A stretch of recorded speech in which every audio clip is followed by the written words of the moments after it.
요한복음 11장입니다.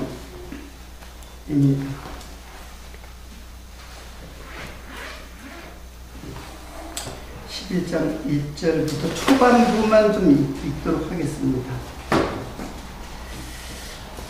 어떤 병든 자가 있으니 이는 마리아와 그 형제 마르다의 촌 베다니에 사는 나사로라.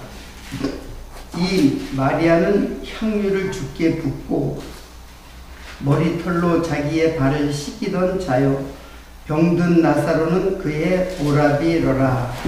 이에 그 누이들이 예수께 사람을 보내어 가로되, 주여 보시옵소서, 사랑하는 자가 병들었나이다 하니, 예수께서 들으시고 가라사대, 이 병은 죽을 병이 아니라 하나님의 영광을 위하며 하나님의 아들로 이를 인하여 영광을 얻게 하려 함이라 하시더라. 이 내용은 44절까지 진행되는 내용인데, 그냥 4절까지만 제가 봉독을 했습니다. 44절까지. 그래서 제가 지난주에 좀 읽어오라고 했는데 읽어봤는지 모르겠어요. 하여튼 오늘 나사로의 그를 살리시는 이 표적은 한 번에 끝낼 것 같지가 않으니까는 다음 안 읽어보신 분들은 44절 요한복음 11장 전체를 쭉 그렇게 자세히 봉독을 하시기를 부탁드리겠습니다. 이 사건은 예수님의 7번 표적의 마지막 표적이에요. 그래서 제가 7개 표적을 다 제가 설명을 안 했어요. 표적할 때마다 설명을 다 하면은 너무 이제 길어지기 때문에 이제 오병이어의 표적, 요게 4번째 표적인데, 이제 7번째 표적. 그래서 요거 끝나면은 표적 전체가 어떤 구조로 되어 있는가를 설명을 하도록 하고요. 이게 이제 마지막 표적이에요. 표적, 예수님께서 그런 말을 한다겠죠. 표적을 자꾸 보여달라고 이제 유대인들이 표적을 자꾸 보여달라고 하니까는 예수님께서 악하고 음란한 세대의 표적을 구하나 내가 너에게 보일 표적은 요나의 표적밖에는 없다 하는 말이 있죠. 그 요나의 표적이 잘 알다시피 요나가 물고기 뱃속에 3일 동안 있다가 물고기가 뱉어가지고 이제 요나가 살아나온, 그러니까 뱃속에 3일 동안 있었다는 거는 그건 죽었다는 거죠. 이렇게 죽었다가 살아난, 즉 요나의 표적은 예수 그리스도의 죽으심과 살으심, 부활에 대한 표적이에요. 그래서 내가 너희들에게 보여줄 표적이 요나의 표적밖에 없다. 이제 이렇게 말씀한 거죠. 이제 마태복음에 나오는데, 요나가 밤낮 사흘을 큰 물고기 뱃속에 있었던 것 같이 인자도 밤낮 사흘을 땅속에 있으리라. 그러니까 요게 바로 요나의 표적은, 구약의 요나의 표적을 성취하시는 분이 예수님이죠. 이렇게 보면 되죠. 그래서 표적 중에서 표적 중에서 최대의 표적, 표적이 최대의 표적이라기보다 모든 표적은 다 놀라운 표적이죠. 그런데 그 표적의 절정, 가장 표적, 이제는 더 이상 표적을 보여줄 것이 없다고 했으니까 이 표적이 가장 표적의 절정이고, 그 이상 또 표적을 보여달라고 하는 것은 그 표적을 결론적으로 보면 그 표적을 표적으로 보지 않는 거예요. 그러니까 표적이 이게 가장 사실 이것도 예수의 죽으심과 살으심에 대한 표적이지, 그 표적의 진짜 실상, 실제는 예수님이 죽으시고 살으시는 거죠. 사실 나사로가 살렸다면서 부활한 건 아니에요. 그렇지 않겠어요? 나사로가 부활을 만약 했다면 영원히 죽지 않는 육체가 되는 건데, 그렇다면 지금도 나사로가 뭐 팔레스타인, 이스라엘 어디에 살고 있을 거 아니에요? 지금도 살고 있었다면. 그러나 나사로는 잠시 더 살았지만은 결국 죽는단 말이에요. 역시 이것도 표적이죠. 자, 그러니까 진짜 표적은, 최후의 진짜 표적은 예수님께서 실제로 죽으시고 사흘 만에 다시 살으시는 이것이 가장 큰 표적이다. 이거 믿지 못하면은 그러면 모든 표적은 다 의미가 없어요. 이 최대의 표적, 최대의 가장 표적의 절정이니까는. 자, 이 사건이 이제 마지막 예수님께서 행하신 마지막 7번째 표적입니다. 자, 오늘 이 내용들은, 여기에 감춰져 있는 내용들은 상당히 신학적이고 또 우리들의 신앙적으로 매우 그 의미가 깊은 내용이기 때문에 좀 자세하게 이 부분을 살펴가도록 하겠습니다. 어떤 병든 자가 있으니 마리아와 마르다, 마르다의 촌에 사는 나사로라. 그러니까 나사로가 병이 들었는데 이제 형제라고 했으니까 마리아와 마르다는 여자니까는 동생들이죠. 여동생들이에요. 그러니까 마리아, 마르다, 나사로는 한 형제라는 걸 알 수가 있죠. 자, 근데 그 마리아에 대해서 소개를 해주고 있어요. 이 마리아는 향유를 주께 붓고 머리털로 주를 씻기던 자요, 병든 나사로는 그의 오라비더라. 자, 이 마리아는 예수님의 그 머리에 자기의 머리털로 주의 발을 씻기던 자다. 그 향유를 주에 붓고. 이 사건은 바로 이 뒤에 나와요. 자, 그러니까는 이 사건은 사실 뒤에 아직 일어나지 않은 사건인데 끌어온 거예요. 이걸 역사적으로 보면은 일어나지도 않은 사건을 갖다 했다고 보는 게 아니라 요한이 이제 나중에 기록한 거죠. 전체를 기록할 때 먼저 일어난 사건을 이렇게 끌어가지고 이쪽으로다가 소개를 하고 있는 거예요. 그 마리아에 대해서, 향유를 부은 마리아에 대해서 소개를. 자, 근데 왜 이걸 소개를 하느냐 하면은 예수님에게 그 발에다가 향유를 부은 사건은 다른 사건이 아니라 예수님의 예수 그리스도의 장사를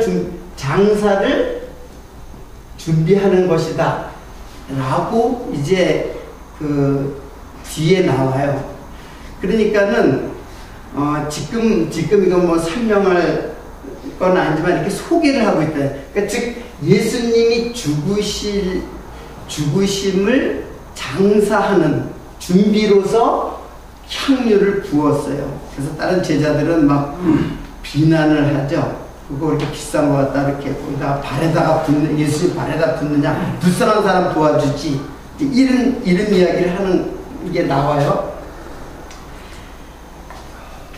자, 그러니까는 지금 이 죽은 나사로를 살리시는 것은 이 죽은 나사로가 중요한 게 아니에요. 나사로가 살고 죽는 이 사건이 중요한 게 아니라 결국에는 누가 예수께서 죽으시고 그리고 부활하신다라는 사건, 이 사실을 알려주는 것이고, 사실은 죽은 나사로는 사실은 예수님이 죽으시는 것에 대한 모형이기도 하지만은 사실은 나사로가 되어서 죽는 거예요. 지금 예수님이 죽으시는 거예요. 실제로는 나중에 죽으시지만은 예수님이 죽으시는 거란 말이에요. 지난주 배운 것은 가늠한 여인의 사건이잖아요. 이것도 역시 마찬가지예요. 성경을 우리가 보는 관점, 이것은 뭐냐면 그 여인은 나이기도 하지만은 내가 대신 예수님이기도 해요. 자, 이거는 성경을 보는 가장 중요한 핵심적인 관점이에요.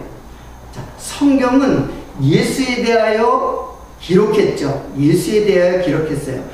또한 보이지는 않지만은 나에 대한 기록이에요. 그래서 생명책에 내가 기록됐다는 뜻이거든요. 그러니까 지금 그 가늠한 여인은, 즉 예수님이 가늠한 여인에 대해서 심판을 그 가늠한 여인이 받아야 되잖아요. 근데 예수님이 심판받는다고 하는 계명에 대한 설명을 했단 말이에요. 자, 이것은 뭐냐면 죽은 나사로는 일단은 누구냐? 바로 예수 그리스도예요. 죽은 나사로는 예수가 죽은 나사로 같은 자가 되어서 죽을 수밖에 없는 죄인, 그 나사로가 되어서 죽으신다는 거예요. 아울러서 죽은 나사로는 또 누구이기도 해요. 나이기도 한 거예요. 죽을 수밖에 없는 어느 인생이 영원히 사는 사람이 없어요. 없잖아요. 다 죽잖아요. 천하의 어떤 권력을 가진 자들, 아무리 부자라고 할지라도 다 죽게 돼 있어요. 근데 지금 이 죽은 나사로 살리는 그 시각이, 여러분들 시각이, 나사로의 병, 나사로가 죽음, 그리고 나사로를 살림, 요거에 관심을 주면은 안 된다는 거예요. 제가 지금 관점을 두는 게 지금 죽은 나사로를 설명하는 게 아니라 예수 그리스도를 설명하고 있는 것이라는 데에 우리의 관점을, 포커스를 맞춰야 된다, 이제 그런 뜻입니다. 자, 3절에 보면은 그 누이들이 예수께 사람을 보내어 가로되 주여 보시옵소서, 사랑하는 자가 병들었나이다 하니 예수께서 들으시고 가라사대 이 병은 죽을 병이 아니라 하나님의 영광을 위하며 하나님의 아들로 이를 인하여 영광을 얻게 하려 함이라 하시더라. 예수께서 본래 마르다와 그 동생 나사로를 사랑하시더니, 이런 말은 사실은 그렇게 흔치 않죠. 누구를 사랑했다, 특별히 한 가정의 마리아 마르다 그리고 나사로를 사랑했다라는 말은 그렇게 흔하게 기록되어 있지 않거든요. 근데 아주 이제 특별한 사랑과 어떤 친밀한 관계라는 것을 이제 알 수가 있죠. 예수님이 마리아와 마르다의 집에 초청된 적도 있잖아요. 잘 아시죠? 마르다는 음식 준비하고 마리아는 예수님의 발 앞에서 말씀을 듣고, 그런 건 알잖아요. 자, 6절에 보면은 나사로가 병이 들었다 함을 들으시고 그 계시던 곳에 이틀을 유하시고, 여러분 6절을 자세히 보세요. 나사로가 병들었다 함을 들으시고 그 계시던 곳에 이틀을 더 유하시고, 나사로가 병이 들었다 함을 들으시고 이렇게 했는데 그 헬라에 보면은 거기에 접속사가 있어요. 근데 여기 접속사의 느낌은 있죠. 뭐뭐하고 했으니까요. 이렇게 접속사 이제 운이라고 하는 접속 발음은 운이에요. 운 한 글자예요. 근데 이거는 그러므로라는 뜻이에요. 그러므로 원래 접속사가 이제 역접이 있고 순접이 있잖아요. 제가 이렇게 설명하는 이유가 있는데 순접은 그리고 그러므로 그런 뜻이고 역접은 그러나 그런데 뭐 그렇지만 뭐 이런 식으로 앞에 내용과 뒤에 내용을 어떻게 해요? 역접으로 연결 접속사긴 접속사인데 그러므로라고 하는 거는 순접이에요. 그렇기 때문에 원인과 결과로 말씀을 하는 거거든요. 근데 그 원인과 결과가 서로 충돌할 때, 모순이 될 때는 그러나 그렇게 사용하잖아요. 제가 여러분들은 너무 그냥 과소평가하면서 구공부를 하는 것 같은데 잘 알죠? 자, 근데 여기 운이라고 하는 것이 있다고 그랬잖아요. 예? 그 나사로가 병이 들었다 함을 들으셨다. 그러므로라고 하면 돼요. 그러므로 그 계셨던 곳에 이틀을 더 유하시고, 자, 이렇게 해석을 하면 여러분 이 말이 어떻게 들리세요? 자, 병이 들었다 함을 들으시고 그러므로 이틀을 더 유했다. 말이 좀 맞지 않는 것 아니에요? 지금 제가 무슨 말을 하는지 맥락이 오세요? 자, 사랑하는 자가 병이 들었으면은 이틀을 유할 게 아니라 지체 말고 어떻게 돼요? 빨리 달려가야 되죠. 그러니까는 들으시고 그러므로라고 해야 되는 게 아니라 그러나 그렇게 해야 되죠. 그러나 병이 들었으면 들었지만 그렇지만 이틀을 더 유했다. 그러면 말이 맞잖아요. 네. 여러분 따라오셨으라고 생각해. 근데 여기 원어로 보면 운이라는 말은 그러므로예요. 그러니까는 병이 이틀을 더 유하는 이유가 마땅치가 않잖아요. 맞지가 않잖아요. 이게 지금 무슨 뜻이냐면은 이 병은 죽을 병이 아니요. 그 전에 4절에 하나님의 영광을 위하여 위함이다. 이제 그렇게 이제 나왔잖아요.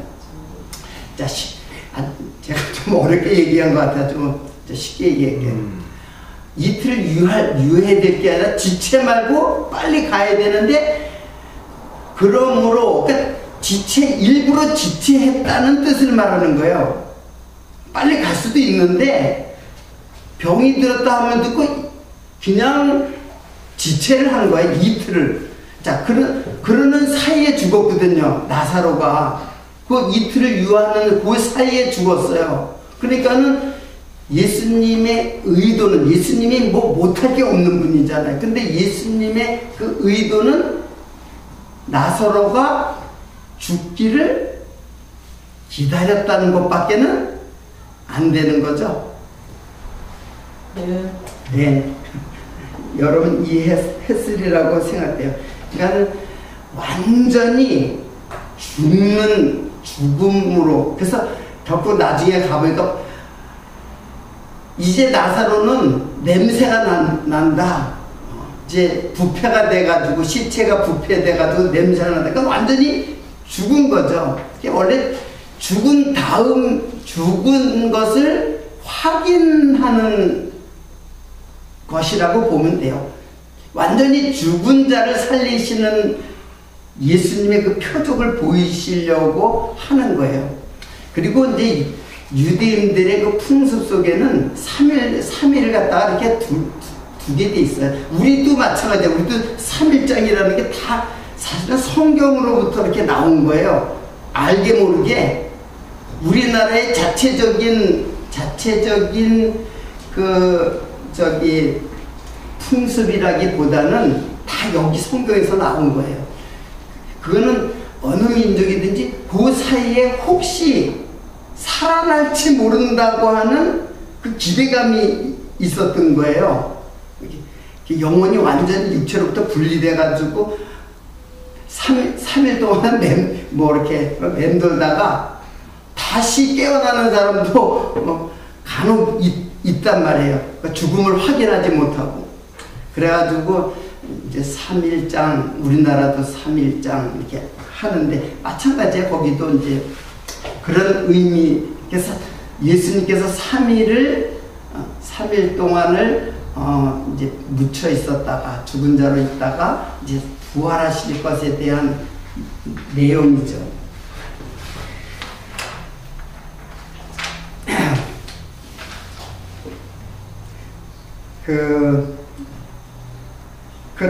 그리고 이제 그 7절에 이제 그 6절까지의 내용은 그런 거예요. 7절에 보면은 그 후에 제자들에게 이르시되 유대로 다시 가자 하시니 제자들이 말하되 랍비여 방금도 유대인들이 돌로 치려 하였는데 또 그리로 가시나이까? 이제 그러는 거예요.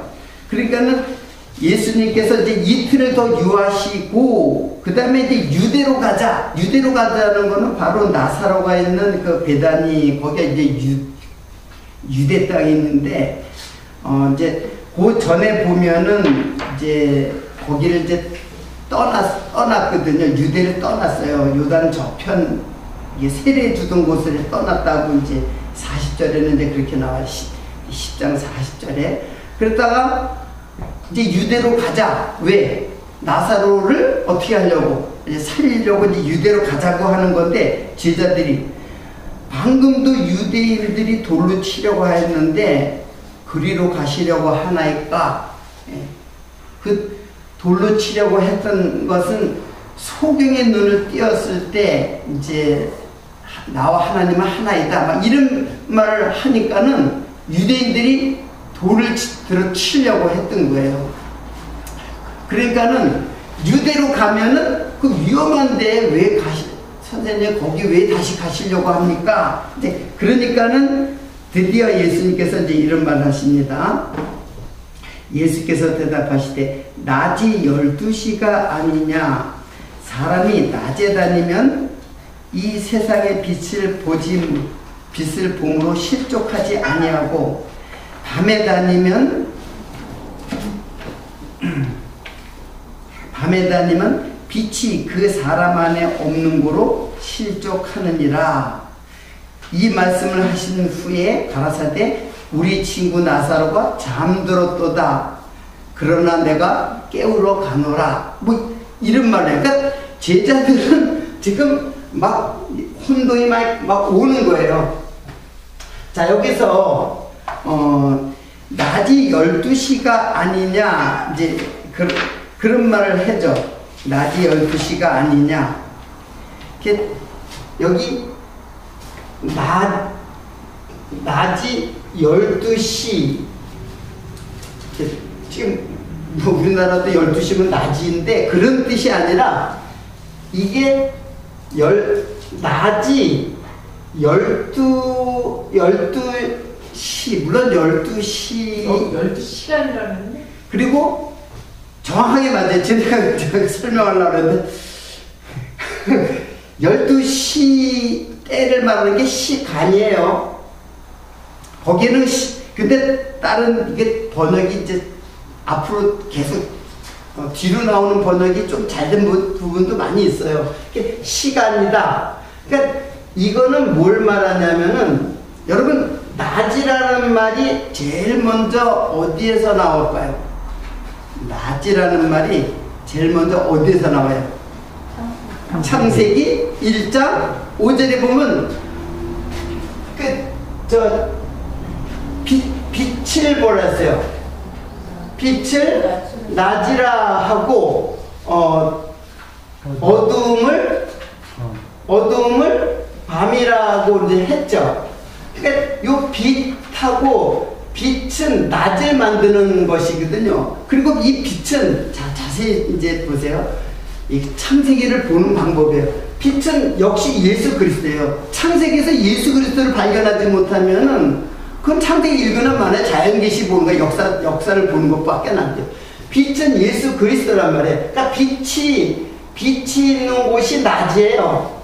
이런 밝은 낮을 지금 말하는 게 예수님께서 하시는 말씀은 이 빛이 낮이라요. 그리고 12시간, 물론 낮이 12시간 정도 되겠죠. 밤이 12시간이고 일반적으로 물론 밤낮이 밤이 길어질 수도 있고 짧아질 수도 있겠지만은 그런 뜻이 아니라 여기 12이라는 말은 항상 히브리인들, 유대인들, 여러분 요한도 그 유대인이에요.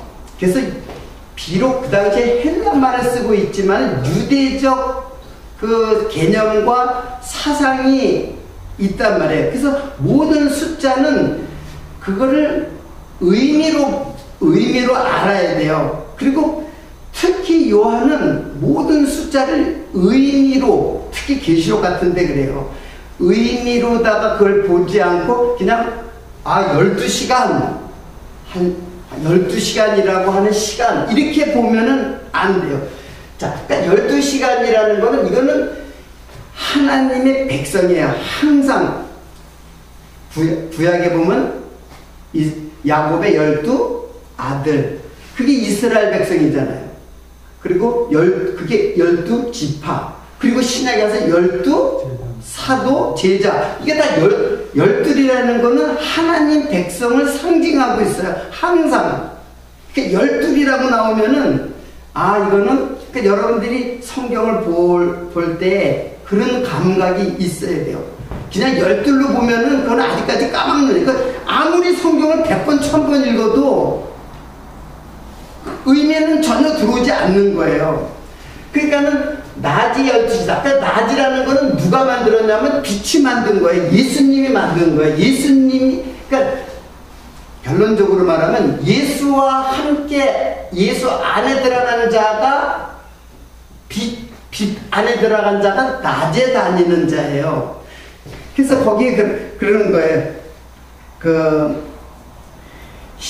9절에 보면 예수께서 대답하실 때 낮이 12시가 아니야. 사람이 낮에 다니면 이 세상의 빛을 봄으로 실족하지 아니하고, 낮에 다니니까는 실족하지 않는다 그런 뜻이라까지나, 예수 안에서 다니면 실족한다는 거는 멸망한다는 뜻이에요.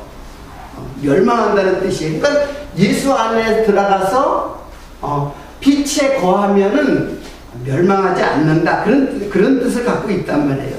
신약을 통해서 이제 볼 때, 그러니까는 12시간이라고 하는 낮이라고 하는 시간에 하나님의 백성, 내가 일해야 된다 그런 뜻이잖아요.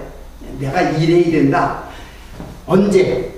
아직 낮이기 때문에 내가 일해야 된다. 무슨 일? 무슨 일을 해야 돼요? 하나님의 일, 하나님의 뜻을 이 땅에 성취하시는 그 하나님의 일. 그럼 하나님의 일은 뭐예요? 그게 뭐예요? 구원이잖아요, 구원. 예수님께서 이 땅에서 하실 일이, 이 어두운 밤에 빛으로 오셔서 하실 일이, 빛으로 어두움의 백성들을 빛으로 불러모아서 낮에 다니도록 하는 것이 이게 구원이란 말이에요. 그러니까 내가 낮이 12시가 아니냐, 여러분들 요한복음 9장 4절에 보세요. 9장 4절에 보면은 이게 이제 지나가는 건데, 맹인 고치는 그 표적은 지나갔는데 때가 아직 낮임에 나를 보내신 일을 우리가 하여야 하리라. 이 말이에요. 지금 밤이 오리니 그때는 아무도 일할 수 없느니라. 그러니까는 밤과 낮이라는 것, 그러니까는 지금 이 말로 통해서 지금 우리들에게 지금 만약에 말씀한다면 지금 낮에 다니는 자가 있고 또 무슨 자가 있어요? 밤에 다니는 자가 있다는 거예요. 다 지금 낮인데 다 모든 사람이 낮에 다니고 밤이 되면 다 밤에 다니는 사람인데 그게 아니라 낮에 다니는 여기 누구예요? 이게 하나님의 백성, 하나님의 백성이죠. 그리고 밤에 다니는 자는 이 하나님의 백성을 어떻게 지금 소개하냐면 예수 안에 있는 자, 이게 낮에 다니는 자예요. 그리고 예수 밖에 있는 자가 밤에 다니는 자예요. 그리고 결국은 이게 어떤 자냐면 죽은 자예요. 죽은 자. 그러니까는 다 똑같이 낮에 행동한다고 해서 다 똑같이 낮에 다니는 자가 아니에요. 어떤 자는 밤에 다니는 죽은 자예요. 지금 이걸 얘기하고 있어요. 예수님께서. 자, 조금 더 읽어보도록 하겠습니다. 자, 그래서 10절에 밤에 다니면 빛이 그 사람 안에 없으므로 예수가 그 사람 안에 없기 때문에 실족한다. 밤에 넘어진다 그런 뜻이 아니라 멸망한다 얘기예요. 밤으로 멸망한다 그런 뜻이에요. 이 말씀을 하신 후에 또 가라사대 우리 친구 나사로가 잠들었도다 그래요. 그러나 내가 깨우러 가노라. 그러니까 제자들이 잠들었으면 낫겠나이다. 잠들었으면 사람이 이제 병든 자가 잠이 들었다는 거는 치유 과정이잖아요. 그러니까 그러면 잘 낫겠네요. 이제 그렇게 얘기하는 거야. 그러니까는 예수께서 그의 죽음을 가리켜 말씀 것이나 저희는 잠들어 쉬는 것을 가리켜 말씀하신 인 줄 생각하는지라. 이에 예수께서 밝혀진다 해요. 이르시되 나사로가 죽었느니라. 결국은 나사로가 죽었다는 것을 말하는데 처음에 예수님께서는 나사로가 뭐했다? 잠들었다. 잠들었다는 것이 뭐예요? 이게 지금 예수님께서는 뭐라고 말하는 거예요? 육체의 죽음을 잠이라고 이제 이야기한 거잖아요. 자, 제가 저기 한 구절 이제 설명하면서 이제 얘기하는 건데, 여러분 왜 예수님은 잠이 들었다고 얘기를 할까요? 한번 생각해 볼 문제인데, 왜 예수님은 나사로가 죽은 거 알잖아요. 예수님은 알잖아요. 제자들은 아직까지 못 봤으니까 모르지만 걸로 가는 중이니까는.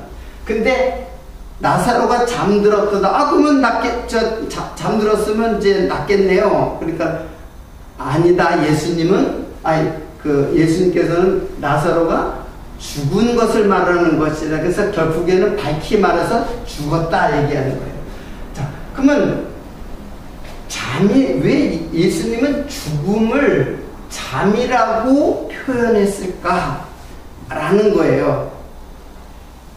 이걸 여러분 어떻게 이해를 하세요? 자, 성도들은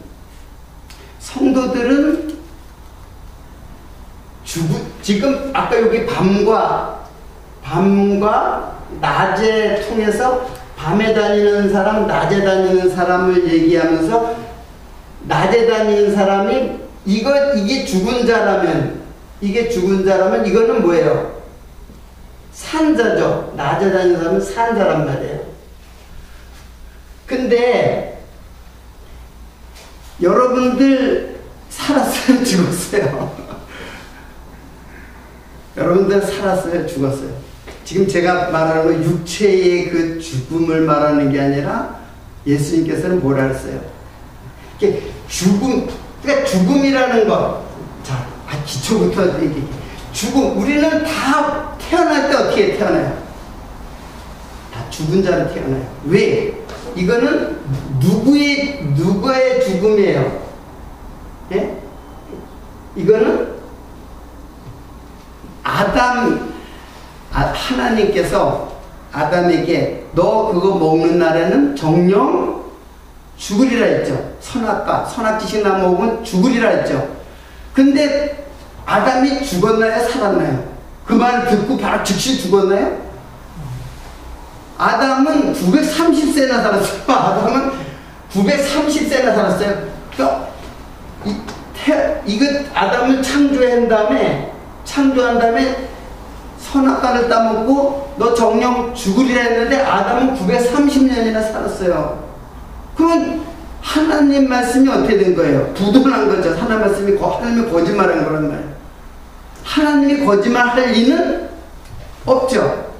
그러면 아담은 실질은 죽은 자예요. 그때 이제 선악과를 따먹음으로 하나님과 떠나가지고 죽은 자가 된 거예요. 그러면은 아담 한 사람의 죽음이 모든 사람에게 다 그 죽음의 영향을 받게 되는 거예요. 그래서 우리는 이거는 유전됐다는 뜻은 아니에요. 아담과 같은 자라는 뜻이에요. 그래서 아담이 죽은 것처럼 우리도 뭐예요? 우리뿐만 아니라 모든 인간은 다 죽은 자로 태어나는 거야. 태어날 때부터. 성경은 그것을 구약은 아주 시편에 아주 적나라하게 얘기를 해요. 내가 죄 중에 욥기도 말하고 내가 죄 중에 뭐 했다 그랬어요? 죄 중에 잉태했다 그랬어요. 죄 중에 잉태하고 죄와 더불어 태어나고 죄로 태어나고. 그러니까 이게 뭐냐면 죽은 자로 태어났다는 뜻이에요. 죽은 자로 태어나고 죽은 자로 살다가 영원히 죽는 자. 그러니까 아담의 그 모든 인간들, 자연인들은 다 죽음에서 영원히 죽는 자예요. 그러니까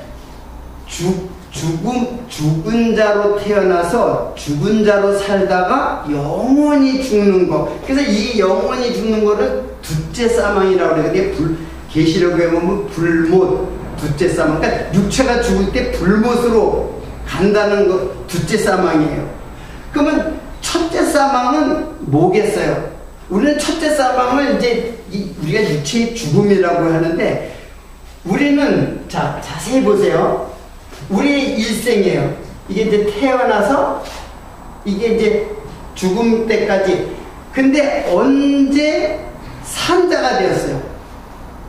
자, 신학적으로 잘 이제 정립을 해보자고요. 언제 태어나서 죽을 때까지 언제 태어날 때부터 어떤 자예요? 죽은 자라고 해요. 그러면 계속 죽은 자로 살아가는 거예요. 그러다가 언제? 그렇죠. 예수를 영접하고 예수의 믿음을 가질 때부터는 뭐가 됐어요? 산다는데 이걸 영생이라고 하세요. 영생. 잘 아시다시피 요한복음에도 말씀하듯이, 그러니까 죽은 자로 태어났다 이때 영생인데 이걸 뭐라 그러냐면 부활이라고 하는 거예요. 이게 첫 번째 부활이에요. 이게 첫 번째 부활. 그러면 부활한 자는, 살아서 믿는 자는 영원히 죽지 아니하리라 그랬잖아요.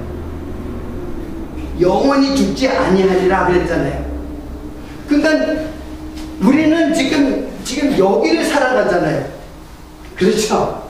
지금 여기를 살아가잖아요. 그럼 여기를 살아간다는 건 부활의 생명을, 영생이라는 게 부활의 생명인데 부활의 생명으로 살아가는 거예요.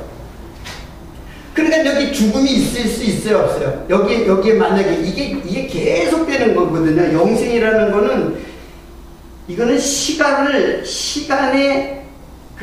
시간 안에 있는 게 아니라 시간을 초월한 거예요. 그러니까 이것하고 상관이 없어요. 그러니까 이 죽음, 우리 죽어요, 안 죽어요?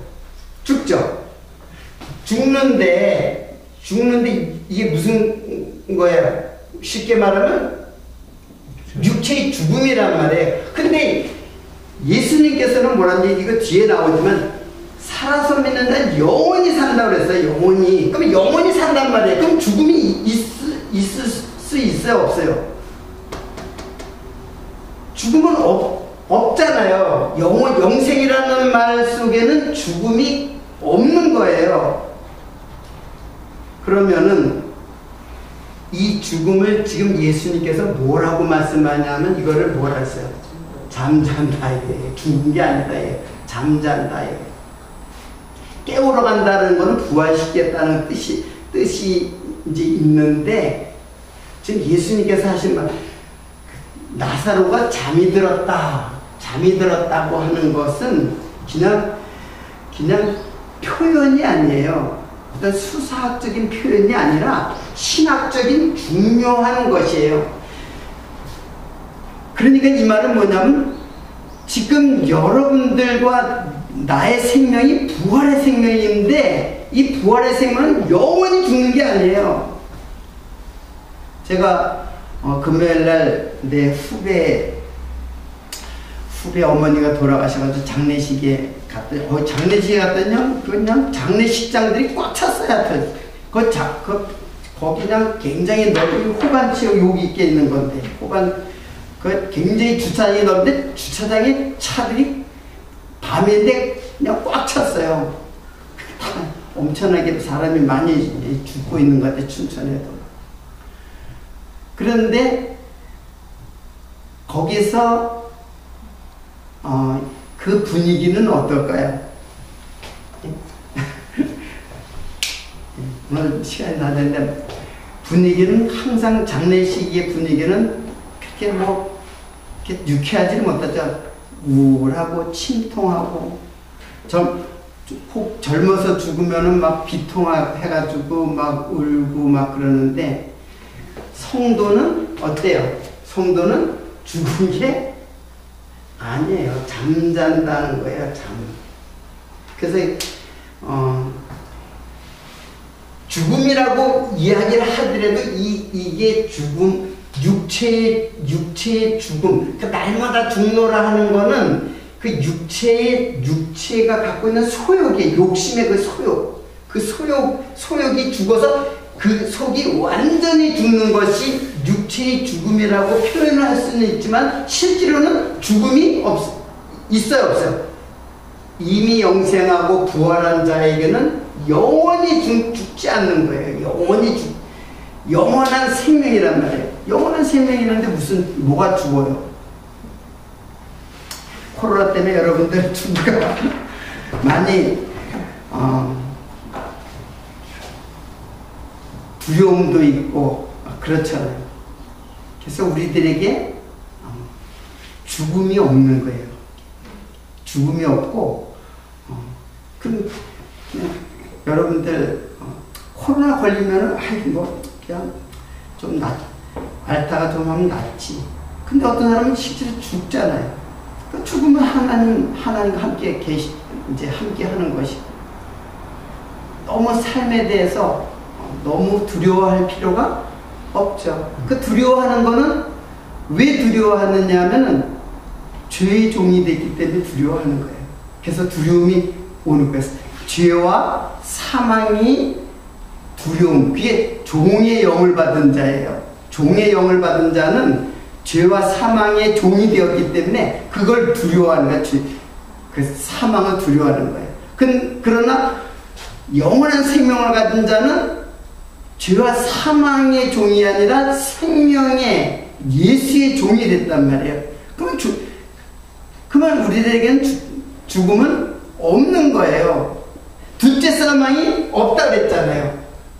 믿는 자에게는 둘째 사망이 없어요. 근데 믿지 않는 자, 불신자, 예수를 믿지 않는 자, 그러면 둘째 사망으로 영원한 이때 죽음은 육체의 죽음은 이때 첫 번째 죽음이고 둘째 사망은 여기의 죽음이 이제 육체의 죽음이 아니에요. 이게 영원한 죽음이에요. 그 죽는 즉시 영이 영이 영원한 멸망으로 가는 죽음이란 말이에요. 오늘 나사로의 이 사건의 초반부 얘기를 이렇게 설명을 하다가 시간이 다 됐기 때문에 다음 시간에도 나사로의 그 주 나사로 살리시는 이 표적을 한 두세 시간 정도 해서 좀 정리를 할까 생각합니다. 매우 중요한 그 신학적 의미를 갖고 있기 때문에 집에 가서 다시 한번 정독을 하시고 다음 시간에 이어가도록 하겠습니다. 기도하겠습니다.